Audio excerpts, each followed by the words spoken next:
Hello दोस्तों, passion of study के YouTube channel पे आपका पुनः स्वागत है। आज हम आपको पार्टनरशिप यानी साझा चैप्टर के कुछ इंपॉर्टेंट सवाल या चैप्टर को पूरा डिस्कस करेंगे। हमने पिछली बार आय संबंध के चैप्टर डिस्कस किया था जिसके सवाल हो गए थे। उम्मीद करता हूँ आपने आय चैप्टर का पूरा पढ़ भी लिया होगा। आय चैप्टर उसके सवाल भी लगा लिए होंगे। अगर नहीं लगाए हैं तो डिस्क्रिप्शन में आपको मैं दे दूंगा और आप वो सवाल लगा सकते हैं, देख लीजिएगा। आज आपको हम पार्टनरशिप यानी साझा के बारे में कुछ बताएंगे और उसके इम्पोर्टेंट सवाल डिस्कस करेंगे। तो डिस्कस करने से पहले आपसे हम एक गुजारिश करना चाहेंगे भाइयों, आप हमारे YouTube channel passion of study को लाइक, शेयर और सब्सक्राइब कर दीजिए और साथ में बेल आइकन दिया है उसको भी प्रेस कर लीजिए। जो हमारे यूट्यूब चैनल के पुराने सदस्य हैं या इस परिवार के पुराने सदस्य हैं उन्होंने चैनल को तो पहले से ही सब्सक्राइब कर लिया है, और जो नए सदस्य इस परिवार में जुड़ने वाले हैं वो इस चैनल को सब्सक्राइब करके और इस परिवार के सदस्य बनने का अनुग्रहित कष्ट करें।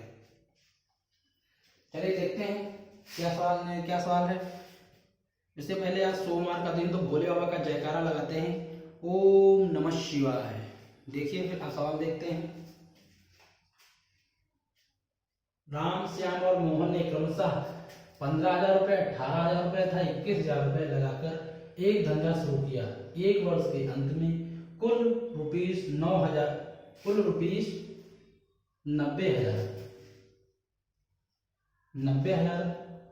का लाभ हुआ। बताइए मोहन को कुल कितने रुपए लाभ के रूप में प्राप्त हुआ।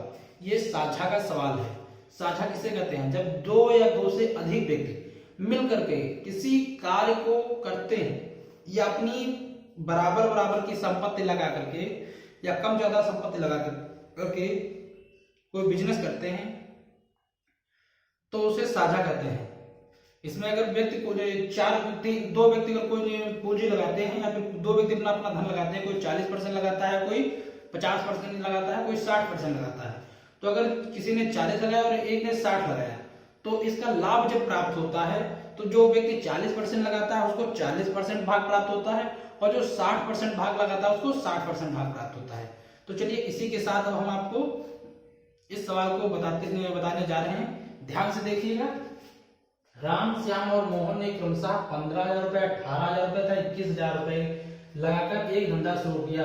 एक वर्ष के अंत में कुल रुपीस 90,000 का लाभ हुआ। बताइए मोहन को कुल कितने रुपए के रूप में प्राप्त हुए, लाभ के रूप में प्राप्त हुए। तो मोहन का खर्च, मोहन का व्यय,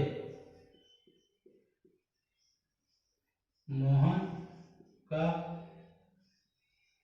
व्यय बराबर, पहले हम तीनों के व्यय को देख लेते हैं। राम, श्याम, मोहन बराबर 21,000 रुपए है। ये राम, श्याम का व्यय, राम का व्यय कितना है? 15,000 रुपए और श्याम का व्यय कितना है? 18,000 रुपए। तो हमने पहले ही बता रखा है कि जो व्यक्ति जितना परसेंट धन व्यय करता है तो लाभ में भी उसको उतना ही परसेंट लाभ मिलता है। तो इन्होंने अगर 21,000 रुपये प्राप्त व्यय किए, इन्होंने 15,000, इन्होंने 18,000, तो इनको लाभ भी इसी अनुपात में मिलेगा। तो पहले हम इसका अनुपात ज्ञात कर लेते हैं। तो 15,000 अनुपात 18,000 अनुपात 21,000। ये 3 0 सबसे कट गए। अब 3 5 15, 3 6 18, 3 7 21, तो अनुपात हो गया 5 6 7। अब अनुपाती योग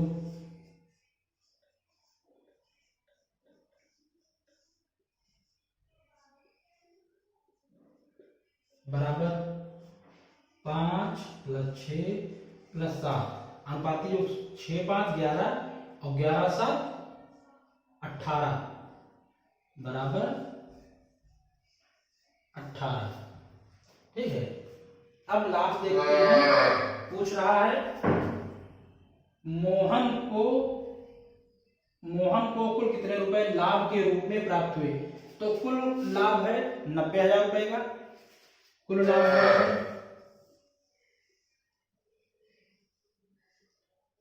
कुल लाभ बराबर 90,000। मोहन का भाग बराबर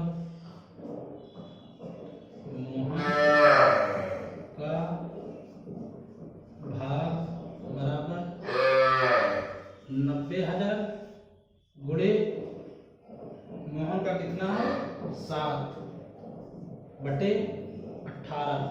18 एकड़ 18 पंजे 90।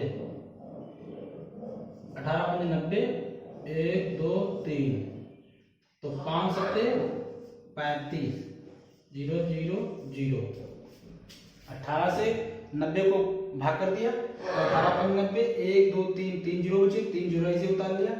अब इस 5,000 को 7 से गुणा करेंगे तो 7 पचे 35 यानी 35,000 रुपए का मोहन को लाभ हुआ।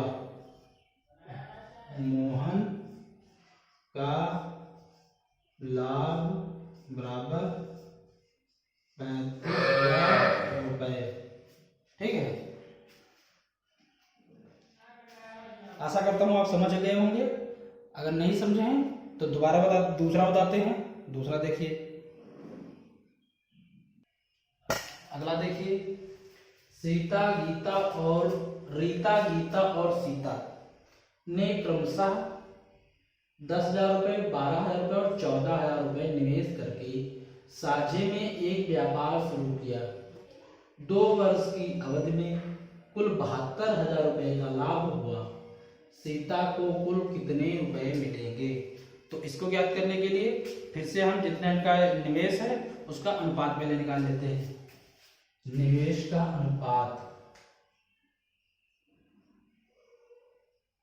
निवेश का अनुपात बराबर 10,000 अनुपात 12,000 अनुपात 14,000। तो इसमें से 3 जीरो, इसमें से 3 जीरो, इसमें से 3 जीरो।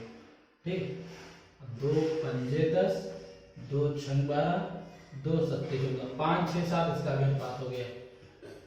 ठीक है, अब अनुपातीय योग, अनुपातीय योग बराबर 5 + 6 + 7, 6 5 11 11 7 18। अब टोटल लाभ प्राप्त हुआ है 72,000 रुपए का। कुल लाभ बराबर 72,000 रुपए।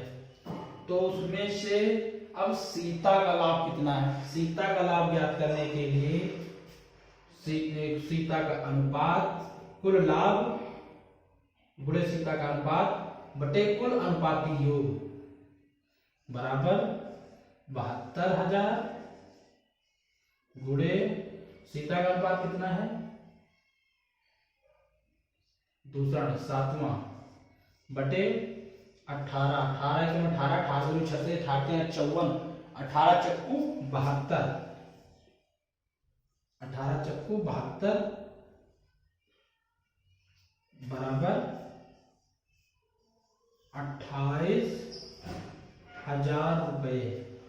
तो सीता का लाभ बराबर 28,000 रुपए। सीता का लाभ बराबर 28,000 रुपए। ठीक है, समझ लिया आप?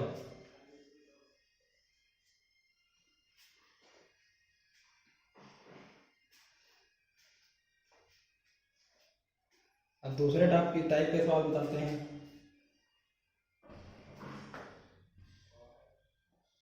आइए अगला देखते हैं। 2 व्यक्तियों ने 3 वर्ष तक साझे का धंधा करके क्रमशः 50,000 रुपए तथा 60,000 रुपए का लाभ के रूप में प्राप्त किए। 2 व्यक्तियों ने धंधा किया और धंधे में एक व्यक्ति को 50,000 रुपये लाभ प्राप्त हुए और दूसरे को 60,000 रुपये लाभ के रूप में प्राप्त हुए। ये पहला व्यक्ति 20,000 रुपये निवेश किया हो तो दूसरे व्यक्ति ने कितने रुपए निवेश किए थे? यदि पहले व्यक्ति ने 20,000 रुपये उस व्यापार में लगाए थे तो दूसरे व्यक्ति ने कितने रुपए लगाए थे? तो आइए देखते हैं। तो दो व्यक्तियों ने 3 और 10,000 करके 50 रुपये का 60,000 रुपये लाभ के रूप में प्राप्त हुए। 50,000 अनुपात 60,000 बराबर, अब निवेश कितना है? एक का है 20,000 रुपये, तो दूसरे का निवेश कितना है? दूसरे का हम मान लेते हैं x, दूसरे का x मान लेते हैं, ठीक है। तो हमने पहले से ही पढ़ रखा है कि आंतरिक पदों का गुणनफल बराबर बाह्य पदों का गुणनफल। तो इसमें पहले हम बाह्य पदों का गुणनफल, बाह्य पद ये हो जाएगा और आंतरिक ये हो जाएगा। तो x इंटू 50,000 बराबर 60,000 गुणे 20,000। तो x बराबर 60 गुणे 20 बटे 50, ठीक। तो ये कट गया, ये कट गया, 5 इक्कन 5 इक्कन 5, 50 1, 5 दूनी 10, 3 0, 1 2 3 और 12 दूनी 24, यानी दूसरे व्यक्ति ने 24,000 रुपए इन्वेस्ट किए थे। दूसरा व्यक्ति कौन है? हाँ, दूसरे व्यक्ति ने 24,000 रुपए इन्वेस्ट किए थे, ठीक है, समझ गया। चलो दूसरा बताते हैं।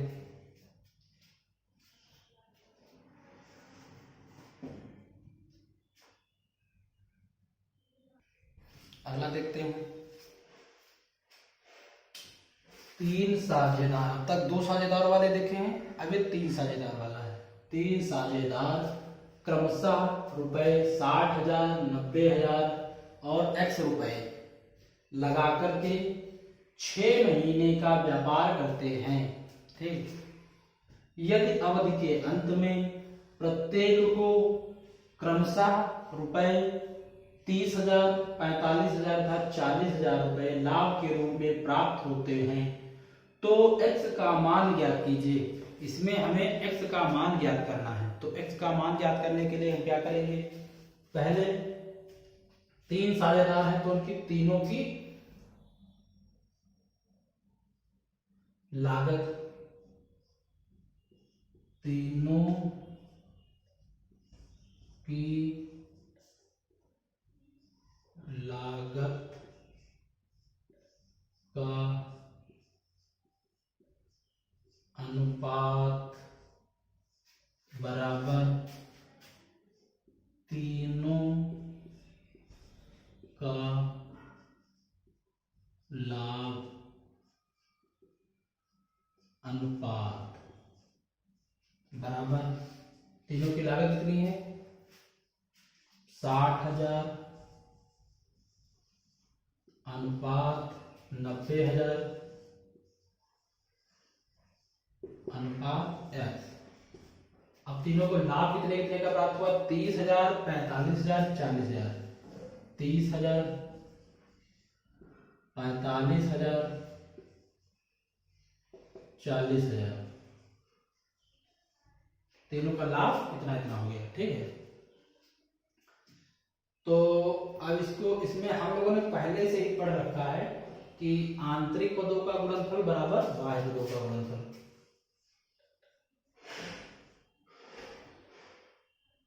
आंतरिक पदों का गुणनफल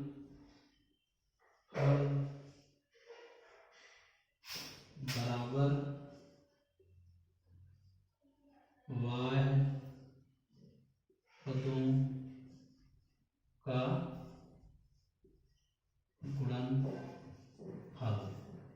ठीक।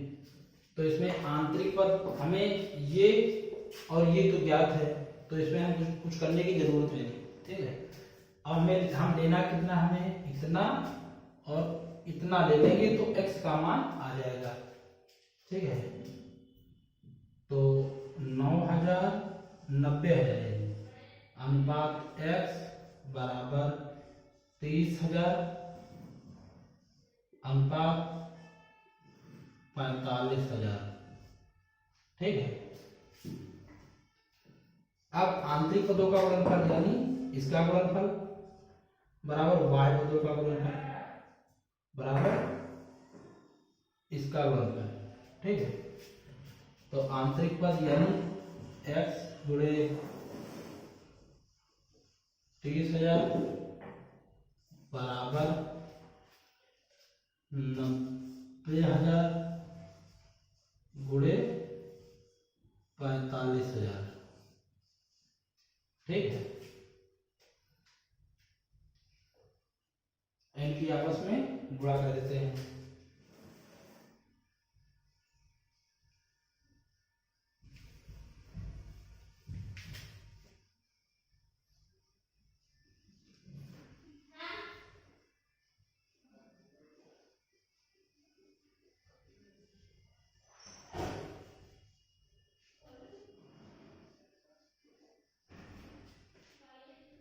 तो x बराबर 90,000 गुणे 45,000, 90,000 गुणे 45,000 बटे 30,000। तो ये 0 ये 0, 3 एकम 3 तिहाई, तो x बराबर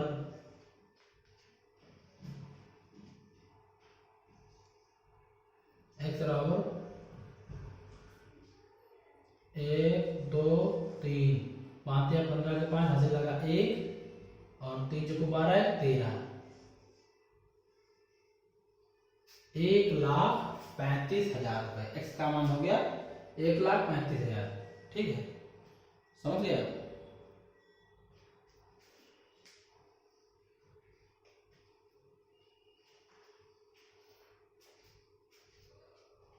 चलिए अब अगले टाइप के सवाल देखते हैं।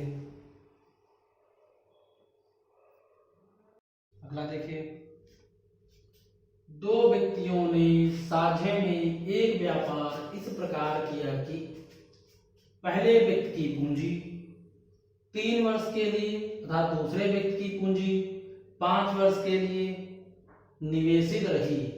यदि दोनों ने समान पूंजियां लगाई हो तो कुल रुपए 1,60,000 के लाभ में दूसरे व्यक्ति का हिस्सा ज्ञात कीजिए। तो दूसरे व्यक्ति का हिस्सा ज्ञात करने के लिए पहले इनके वर्षों में जो है किस व्यक्ति ने कितने वर्ष के लिए पूंजी को निवेशित किया है, तो इसका देखेंगे पहले। तो लाभों में अनुपात बराबर लाभों में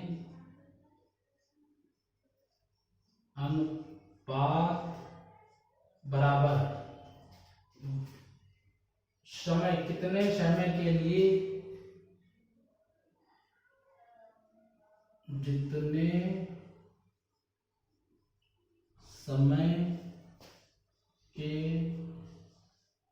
लिए निवेशित की गई पूंजी, निवेशित की गई पूंजी, यानी लाभों में अनुपात बराबर जितने समय के लिए निवेशित की गई पूंजी। तो इसका हम सीधे इससे ज्ञात कर पाएंगे कि जो है पहले व्यक्ति ने पूंजी 3 वर्ष के लिए निवेशित किया तथा दूसरे व्यक्ति ने 5 वर्ष के लिए निवेशित किया। तो 3:5, ठीक है। अब अनुपाती योग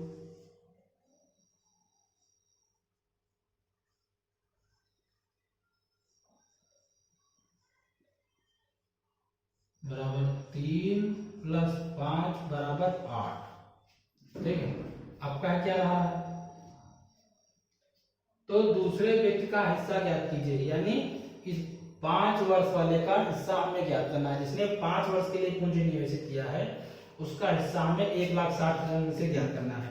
तो 1,60,000 गुणे 5/8, तो 8 × 8 दूनी 16, 20,000, 20,000 गुणे 5 बराबर 1,00,000 रुपए का 10,000, 1,00,000 रुपए। अतः दूसरे व्यक्ति का हिस्सा बराबर 1,00,000 रुपए और पहले व्यक्ति का हिस्सा बराबर 1,60,000 माइनस 1,00,000, 1,60,000 माइनस 1,00,000 बराबर 60,000 रुपए। अतः पहले व्यक्ति का हिस्सा बराबर 60,000 रुपए और दूसरे व्यक्ति का हिस्सा बराबर 1,00,000 रुपए। ठीक है, समझ गए। चलो दूसरा देखते हैं इसी टाइप का।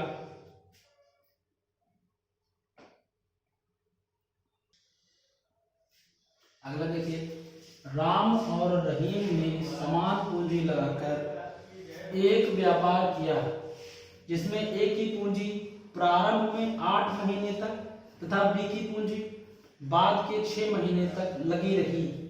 यदि कुल ₹42,000 का लाभ हुआ हो तो राम को लाभ के रूप में कितने रुपए प्राप्त हुए। ये भी सेम उसी प्रकार का है। तो इसको ज्ञात करने के लिए हम फिर इसमें वही तरीका लगाएंगे। निवेशित समय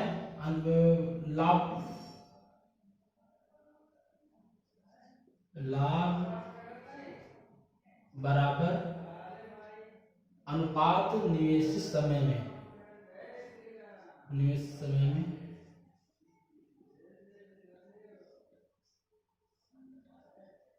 समयों में अनुपात बराबर कितना है 8 है। एक का शुरू में 8 महीने तक था ए ने था बी ने 6 महीने तक लगाया तो 6। तो अनुपाती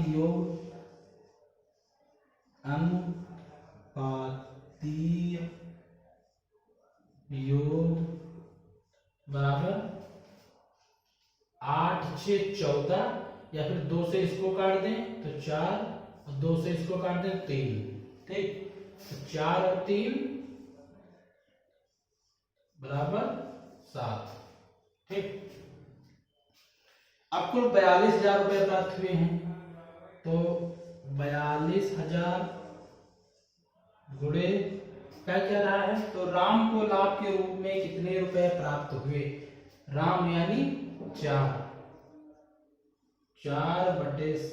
7 × 7 = 42 बराबर 6 चौक 24,000 रुपए।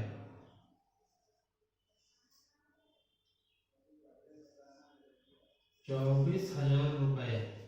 तो राम को लाभ के रूप में 24,000 रुपए प्राप्त हुए। जब राम को 24,000 रुपए प्राप्त हुए तो रहीम को कितने प्राप्त हुए। रहीम को रुपए प्राप्त हुए बराबर 42,000 उसमें से 24,000 घटा देना है। 0 0 0 12 8 1 18,000 रुपए। अतः रहीम को लाभ के रूप में 18,000 प्राप्त हुए और राम को लाभ के रूप में 14,000 रुपए प्राप्त हुए। तो आशा करता हूं दोस्तों आपको ये सारे सवाल समझ में आगे ही होंगे अच्छी तरीके से। अब आप इन सवालों को अच्छी तरीके से प्रैक्टिस कीजिए जिससे आपको इस चैप्टर के सारे सवाल समझ में आ जाए। अगर आपको कोई भी सवाल समझ में नहीं आता या आपको कहीं भी कंफ्यूजन आता है तो आप कमेंट बॉक्स में लिख करके हमें बताइए, हम उसको फिर से समझाने का प्रयास करेंगे। इसी के साथ अब दोस्तों आप हमारे YouTube चैनल को लाइक शेयर और सब्सक्राइब कर दीजिए। साथ में बेल आइकन दिया है उसको भी प्रेस कर दीजिए जिससे इस चैनल पे आने वाले प्रत्येक वीडियो का नोटिफिकेशन सबसे पहले आपको प्राप्त हो और आप अपने रेलवे, बैंकिंग, SSC, GD आज की परीक्षाओं में अच्छा प्रतिभाग कर पाए। थैंक यू दोस्तों। इसी के साथ जय हिंद, जय भारत, वंदे मातरम। फिर मिलते हैं अगले वीडियो में।